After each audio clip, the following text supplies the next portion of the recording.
Hey everybody, this is Rod Meldrum, the Book of Mormon evidence guy. We're here at the Davis County Convention Center in beautiful Layton, Utah, on a beautiful sunny day, and well, mostly sunny day. Mostly sunny day. And we're here at the 36th International Book of Mormon Evidence Conference, the Firm Foundation Expo, and we are so excited to have here Jim Lucas with us. And we've had a couple of opportunities to interview Jim over the last couple of years. And but today, yeah, something we wanted to chat a little bit about. Jim was going to tell us a little bit more about Margaret Barker and this book that she wrote. Mm-hmm. And tell us a little bit about this book, Temple, is it called? Theology. Temple Theology by Margaret Barker. Okay. Yeah. I almost know nothing about this, so right. This is going to be interesting. Go ahead. So basically, some members of the church probably have heard this name, Margaret Barker. Some may not. So, but she has created a lot of excitement in Latter-day Saint scholarly circles over the last many years. And so what we did... Excitement, good or? Good excitement. Good excitement. Good okay. excitement. Awesome. Yes, yeah. good excitement. And so what we did at the Book of Mormon Expo a couple of years ago was that myself and Val Larson and Dave Butler presented a series of presentations. It was 3 hours, 1 hour after the other, to just introduce members of the church to what all this excitement about Margaret Barker was. So if you never heard of her before, this was intended to be a complete introduction.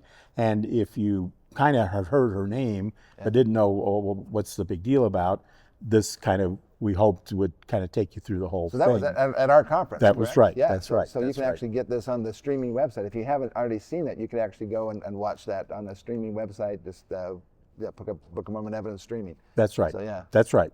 Yeah. So in any event, just to give the quick overview, first of all, who is Margaret Barker? That's a good question. Everybody wants to know. Right. So Margaret Barker is a English Bible scholar. She is not LDS, she's Methodist, and a very devout, believing Christian. And so she is, she's now, I didn't look it up, but she's in her 80s now. So she's been at this for quite some time. She knows her stuff. She knows her stuff. So what happened was that she got degrees. I think she has a degree from Cambridge or so forth.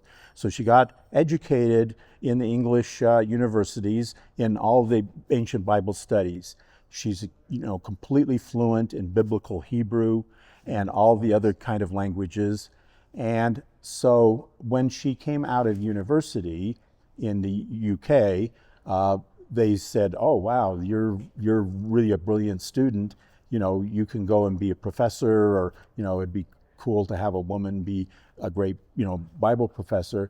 But she elected not to, because she didn't like, even though she had learned all about it, she didn't like the state of Bible studies. She felt that it was dominated by people who didn't believe in the Bible and who didn't believe in God. And she felt that since she was a devout Christian and did believe in the Bible and did believe in God, that she had to take a different approach that wouldn't have been very acceptable in the academic world. So she started to... Isn't that interesting? An academic that is not accepted because of her believing in the thing that they're studying. Exactly. It just blows my mind. Exactly. Oh, that's even... And she has this great quote where she says, what if you had a professor of French who had never been to France, who wasn't even sure France existed, and didn't really like France. Even denied that France exists. That's right. Would that be a good person to be a professor of French? Yeah.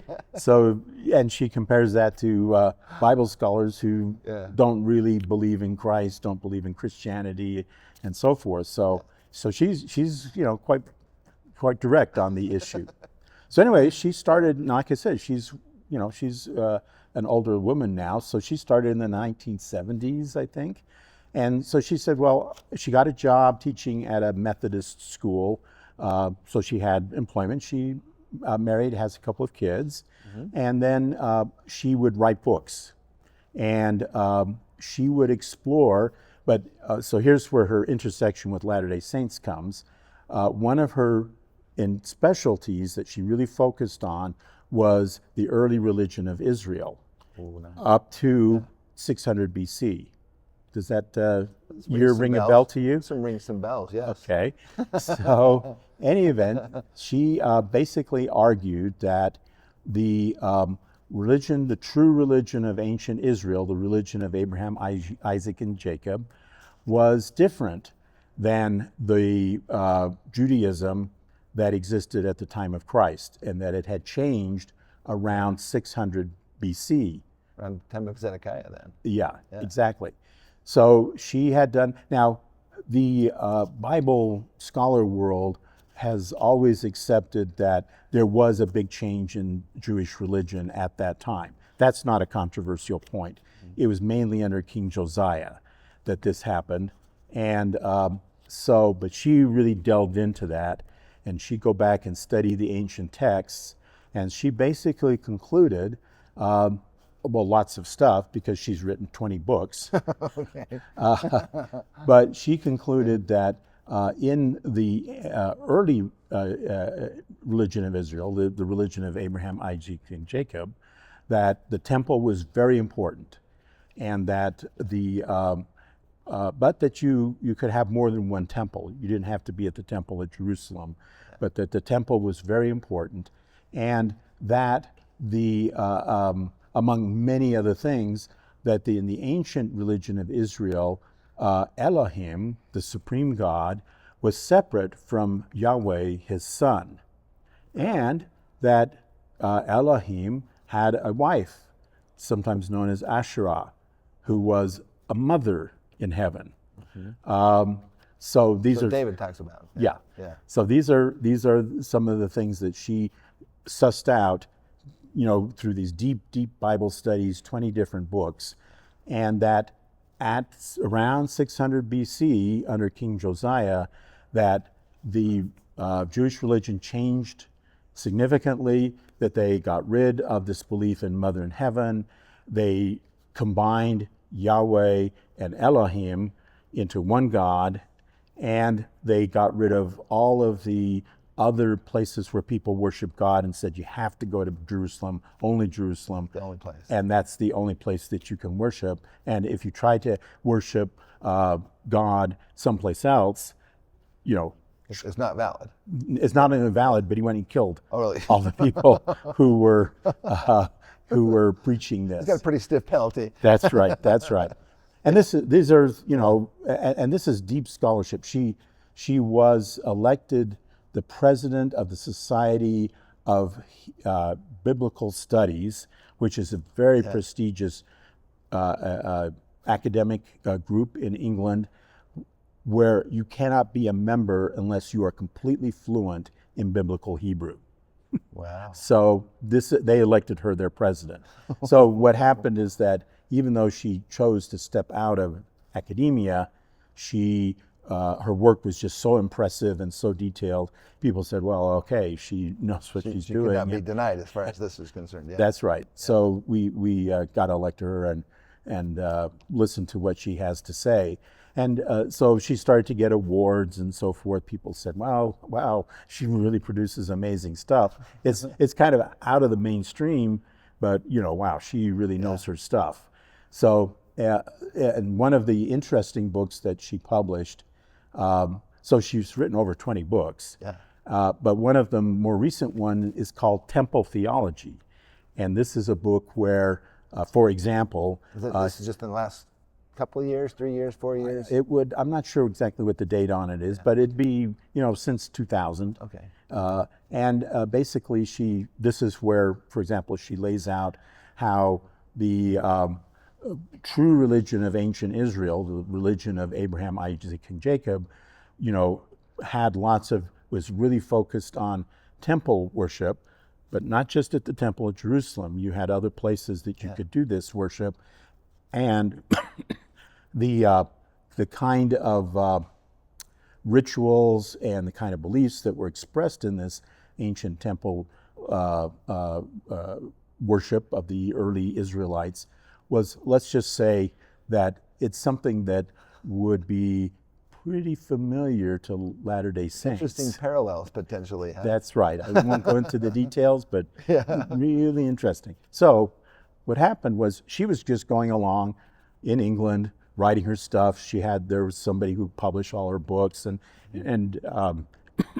people were paying attention to what she did because her research was so good, even though she was out of the mainstream. Yeah. And so some Latter-day Saints stumbled across her stuff, just by, just because they were kind of studying Bible stuff, just by accident. And this Margaret Barker kept popping up, saying all these interesting things that really tied into stuff that the Latter-day Saints believe. So some Latter-day Saint scholars got hold of her and said, hey, Mrs. Barker, you write some really interesting stuff. Do you know what we believe? And she said, well, because she's a very educated woman, she said, well, I know about, Mormons and the Book of Mormon, but I don't know much in depth. So they'd say to her, well, we can help with that.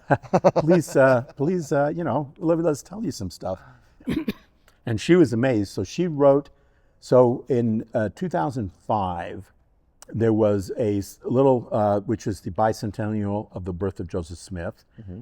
They had an event at the Library of Congress. Okay. And all the LDS scholars came and gave papers and so forth. And then she came.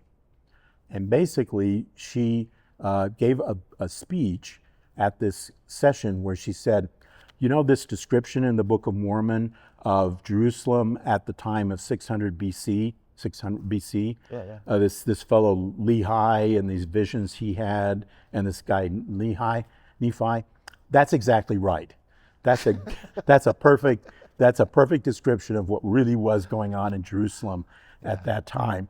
It's a good thing that Joseph Smith had such a good imagination that he could just make all this stuff up and it'd just be perfect to the actual historian. That's right. That's exactly right. My sarcastic side coming out again. But exactly right. But that was the reaction of all the LDS people who were listening to this and say, wait a minute. It says here she's a Methodist. She says here that she's a Methodist preacher. She's not a Relief Society president. She's a Methodist, but here she is saying, wow, this Book of Mormon, that's a perfect picture of 600 BC in Jerusalem. So in any event, she then got connected with LDS people, and they had her come to BYU and give some lectures and so forth. Okay, so she has. So since that time, she's had a lot of connections with LDS people, and they're very friendly relations. So do you have a chance to talk to her? I've never met her. Okay. But I was going to say, but maybe we ought to see if she can come to the Firm Foundation and do a presentation here. I don't know. I mean, she's in her 80s. I don't know if she travels much anymore. Yeah. But some of our friends, like, for example, the Paul brothers and Dave Butler, they've traveled to England, and they have some interviews on their podcasts. Yeah. But so here's what we did. They're awesome, by the way. Love those guys. They're great friends of... shout out to the Paul brothers. There you go. Great friends of the Firm Foundation. Yeah. So what we did a couple of years ago was that... So there's a lot of buzz, and a lot of LDS scholars would write stuff. It's, at Firm Foundation conferences, you will frequently hear mention of Margaret Barker. I mean, literally, we're at a Firm Foundation conference, the 36th Expo here, and just yesterday I heard a woman, doing a presentation saying, well, Margaret Barker says this, and so therefore, when we're studying how women can become saints and go to the temple and are part of it. Probably Chris Kimball, I think, maybe. I think it was Chris Kimball. Yes. Yeah. So the divine feminine. That's right. That's right. Yeah. So this is so she was saying, oh yeah, because Margaret Barker says this and Margaret Barker says that. So we. It sounds like this is something I got to get much more up on. There's so many aspects of this research. It's just like it's hard to keep up with all the juggling balls in the air. That's right. Well, that's right. Well, that's why it's good that we have some organizations like the Firm Foundation, because that gives people a place where they can kind of come together, and there's lots of different kinds of presentations, so you can really find out about all the different stuff. So, in any event, a couple of years ago, we decided to, we maybe needed to provide an overview, because, you know, you'd have somebody referring to Margaret Barker over here and somebody referring to her over there, and then somebody back over here saying, "Oh, I don't know about that Margaret Barker person." So, but you know, there was really nothing I was aware of where anybody had just sat down and said, "Okay, let's kind of just tell you what the whole deal is." So there were three of us, and we presented on 3 different sessions in a row at the Firm Foundation Conference 2 years ago, I think it was. And it was myself, it was Val Larson, who is a member of the church. He actually is a professor at a university in Virginia, but he also... SVU? The James Madison University. And but he's written a lot of stuff about this. And then Dave Butler, who is a lawyer who actually had written a couple books about Margaret Barker and the gospel, and the restored gospel. And he's associated with the Paul brothers. And I just mentioned that they traveled to England. Yeah. Dave Butler went with them. Oh, and interviewed Margaret Barker. Nice. So these were 2 guys who really knew a lot about her work. So we did basically a series, 3 in a row. I did kind of an introduction, and basically my thing was about explaining her background, who she was, and why it was that LDS people were excited about what she had to say, and some of the issues What is her thought about it, or her feeling about it? Do you get a sense for what her thoughts as a Methodist minister? About the restored gospel? Or just the parallels, interesting parallels from she's 600 BC Israel to the LDS. She's fascinated by it. She's fascinated by it, and she's very enthusiastic about her relationship with LDS scholars and sharing things with LDS scholars. Nice. Like I said, she's come to BYU and Utah and given lectures. She's agreed to have interviews with LDS podcasters and so forth. So she thinks it's really fascinating, and she's very happy to really be a friend. And it really is nice, because sometimes there's such a strong bias, especially in the academic community. If you mention your LDS, it's like, whoa. Well, and the thing is, because I described before her background, where she had stepped away, even though she was highly qualified. She could have been a professor of theology at Oxford if she had wanted to pursue that career path. But she stepped away from it because, as a believing Christian, she felt that it was hostile to what she believed. Yeah. So anyway, so we did these lectures. So I did this kind of introduction and explained some of the issues that her work raised.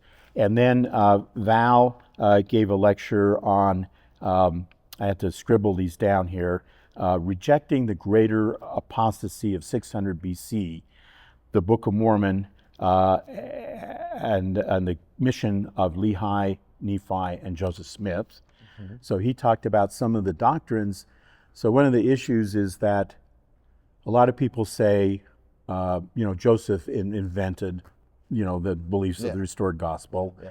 And one of the things they say is, well, you look at the Book of Mormon and it doesn't have temple in it. It doesn't have, work for the dead in it. So this is all stuff that Joseph invented later on in Nauvoo. Mm-hmm. And so Val, using the work of Margaret Barker, said, no, actually, if you go back into the Book of Mormon, you can see a lot of temple stuff. They have the temple in the land of Nephi. That's right. The temple in the land of Zarahemla. That's right. Yeah. And more, even cooler, that's cool stuff. Yeah. But even more exciting is if you just go to the very beginning of First Nephi, the vision of Lehi.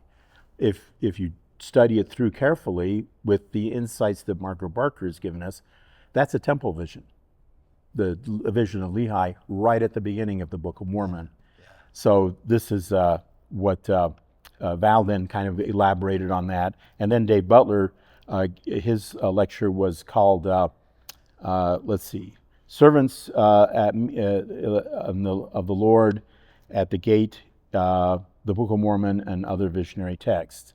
So he detailed sort of what had happened and why Israel had at that time abandoned the ancient religion of Abraham, Isaac, and Jacob, and how that religion, as brought out by Margaret Barker, actually has tons and tons of resonances with the restored gospel that Joseph brought to us. So suddenly, it's we're not the strange new religion. We're the old-timey religion. We're the restored religion. Yeah, there you go. And we're restored not only the Christian religion of the Christ brought to us, but it's the religion of Abraham, Isaac, and Jacob, the ancient. Going back to the very beginnings. That's right. Yes. The ancient Israelite religion. Oh, that's fascinating. So this is what we did, and so those are on those. So those it's three in a row. Yeah. And they're all in the on the service. Yes. Yep. And we had, it was standing room only, and I had lots of people come and say, "Boy, this is really worthwhile to get this." So now those are all available on the streaming platform. If you don't know how to get to that, you go to bookofmormonevidence.org, which is our primary website, and then there's a streaming. You can just click on streaming. It is a subscription service, so it's I think $7 or something a month. It's very reasonable. And then you can access all these things with no commercials.